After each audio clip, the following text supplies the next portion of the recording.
আসসালামু আলাইকুম রহমতুল্লাহি ওবারাকাতু। জালালউদ্দিন রুমি রহমতুল্লাহ আলাইহির কথা সকলেই জানেন বা শুনেছেন। তিনি শুধুমাত্র একজন দার্শনিক ও জ্ঞানী ব্যক্তি ছিলেন না, পাশাপাশি তিনি একজন বড় মাপের আল্লাহওয়ালা ব্যক্তি ছিলেন। তিনি তার একটি কিতাবে লিখেন, শব্দ দিয়ে প্রতিবাদ করো, কণ্ঠ উঁচু করে নয়, কারণ ফুল যত্নে ফোটে, বজ্রপাতে নয়। আমরা দৈনন্দিন বিভিন্ন কাজে, অফিস আদালত, একে অন্যের প্রতি মতবিরোধের ক্ষেত্রে, সামান্য জমি নিয়ে ভাই ভাইয়ের মধ্যে আমরা মারামারি, কাটাকাটি, উঁচু স্বরে কথা বলা বলি, বাজে মন্তব্য করি, এ নিয়ে আমরা অনবরত এ নিয়ে আমরা লেগে আছি। কিন্তু আমরা ভুলে গিয়েছি নমরুদ, কারুন এবং সাদ্দাতের সেই করুণ পরিস্থিতি। ফেরাউন নিজেকে আল্লাহ দাবি করায় তার কি পরিস্থিতি হয়েছিল আমরা সে কথাও ভুলে গিয়েছি। নমরুদ ইব্রাহিম নবীকে আগুনে ফেলে দেওয়ার ফলে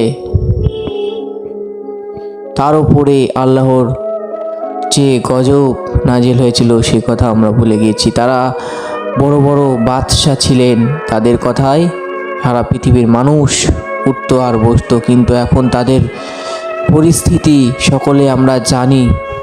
সাদ্দাত সে নকল জান্নাত বানিয়েছিল, কিন্তু সেই জান্নাতে প্রবেশের আগেই মালাকুল মউত তার জান কবজ করে নিয়েছিল। কারুন মশার হাতে কারুনের মৃত্যু হয়েছিল। সে কত বড় বাচ্চা ছিল, কিন্তু মশার হাতে তার মৃত্যু হয়েছিল। এবং তার যত সৈনিক ছিল তারা আবাবিল পাখির সেই ছোট ছোট পাথরের টুকরোর তলায় চাপা পড়ে তারা মারা গিয়েছিল। তারা আল্লাহর ঘর ধ্বংস করতে চেষ্টা করেছিল। আল্লাহ তখন তাদের উপরে আবাবিল পাখি দ্বারা গজব নাজিল করেছিল।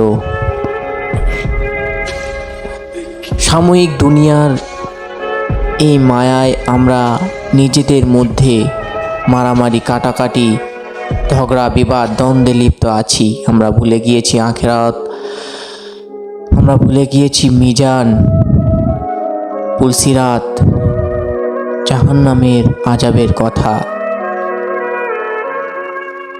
আমরা মেতে আছি রং তামাশায়, এই দুনিয়া লালায়িত সুখ স্বাচ্ছন্দ্যের মহিমায় আমরা ডুবে আছি। ভুলে গিয়েছি জাহান্নামের কথা, ভুলে গিয়েছি রাসূলুল্লাহর আদর্শের কথা,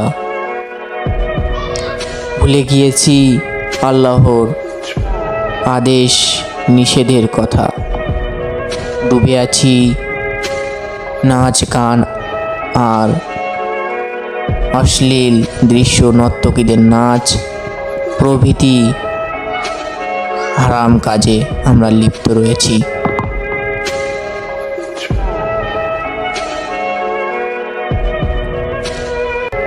দুনিয়ার সুখ স্বাচ্ছন্দ্য আমাদেরকে আখিরাত ভুলিয়ে দিয়েছে।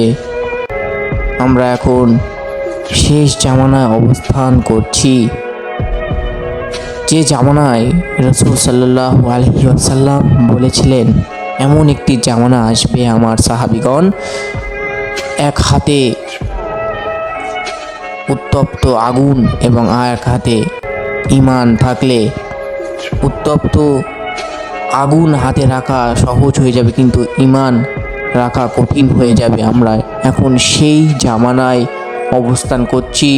তো এই জামানায় থেকে আমরা যে পাপ কাজ করছি, আল্লাহর কাছে আমরা মাপ চাইলে আল্লাহ বেশি বেশি ক্ষমা করবেন। কারণ এই জামানাটা অনেক কঠিন, এবং যত কঠিন পরিস্থিতি হয় আল্লাহ পাক তত বেশি ক্ষমার দরজা খুলে দেন। যেহেতু এটা শেষ জামানা, শয়তানের প্ররোচনা বেশি বেশি আমাদের উপরে হবে, তাই আল্লাহর রহমতের দরজাও আমাদের জন্য বেশি বেশি খোলা আছে। এই জামানায় আমরা বেশি বেশি পাপ করব, কারণ এটা রাসূলুল্লাহ থেকে আমরা জানতে পারি যে এই জামানায় মানুষ বেশি বেশি পাপ করবে, সেহেতু আল্লাহর রহমতের দরজাও বেশি বেশি খোলা আছে আমাদের জন্য এই পরিস্থিতি থেকে বাঁচার জন্য।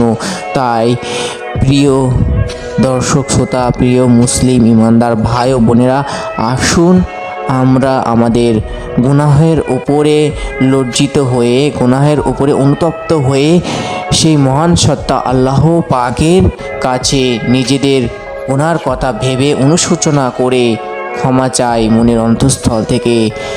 আল্লাহ পাক যেন আমাদের সকলকে তার রহমত দ্বারা মাফ করে দেন।